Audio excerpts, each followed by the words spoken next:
আমার জীবনে অনেক বিচ্ছেদ এসেছে, প্রতি বছরই আসে, কিন্তু প্রতি বছরের একটা বিচ্ছেদ আমাকে এত আঘাত দিয়ে যায় যে আমি মেনে নিতে পারি না।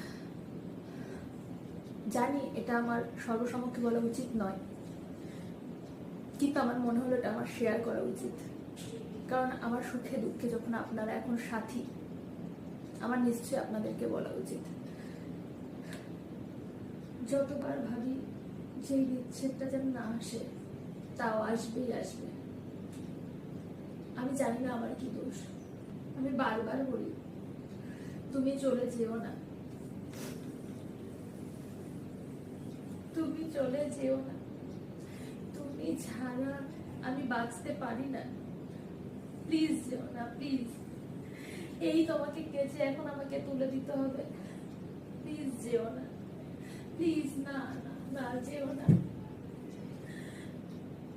আমি একে চাই না, আমি তোমাকে চাই, কিন্তু এখন নয়। তোমার যখন সময় তখন তোমাকে চাই, তুমি এখন যেও না। তোমাকে যখন প্রয়োজন সেই সময়টাকে আবার ফিরিয়ে আনো। আমি একে চাই না, চাই না।